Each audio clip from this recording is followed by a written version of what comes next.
C'est inévitable. À chaque année, il y aura une vidéo de gants qui traduit la langue des signes qui va devenir virale. On dit de ces gants-là qu'ils sont une révolution, qui donnent enfin une voix aux sourds. Mais c'est parce qu'on dit ça depuis comme 40 ans. En 2003, ce concept-là a été recyclé par un étudiant à Washington. En 2012, il y a eu un projet similaire à la Polytechnique de Montréal. Puis en 2016, c'est Sang Aloud qui fait sensation. C'est souvent cette vidéo-là qu'on voit en ligne. Et puis, en 2019, c'est le tour de Sang.io. Le gant est plus sophistiqué, les composantes sont plus miniaturisées, mais le concept reste le même. Bref, je pourrais énumérer plein d'autres exemples, mais on comprend qu'il y en a beaucoup.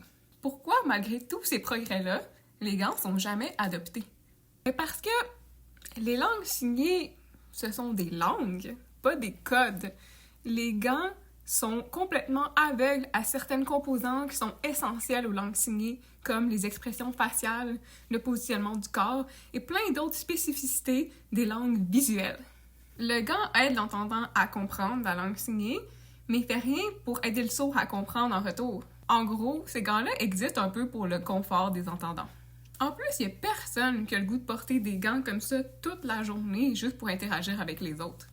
Et un fait important aussi à savoir, c'est que ces gants-là se concentrent plus sur la dactylologie, donc l'épellation des lettres, ce qui n'est pas du tout représentatif des langues signées. En langue des signes, on n'épelle pas chaque mot qu'on dit. Tout ça, c'est du technosolutionnisme, c'est-à-dire de croire qu'un gadget peut régler un problème social complexe. On préfère mettre de l'avant et financer des technologies sensationnelles plutôt que de financer l'intégration des communautés sourdes. On retrouve la même logique avec l'implant cochléaire quand il a été popularisé. Au début, on le présentait souvent comme une solution miracle à la surdité. On promettait de réparer la surdité, mais en omettant totalement l'identité et la culture qui viennent avec. Bon, quand même, on tient à préciser que ce discours-là est vraiment moins populaire aujourd'hui, puis aujourd'hui, l'implant cochléaire est plus vu comme un outil. En bref, l'intégration des personnes sourdes est un enjeu social, pas technologique.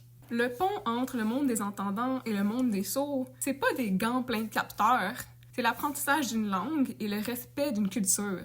Donc, s'il vous plaît, arrêtons de financer des gadgets et commençons donc à respecter les besoins des communautés sourdes.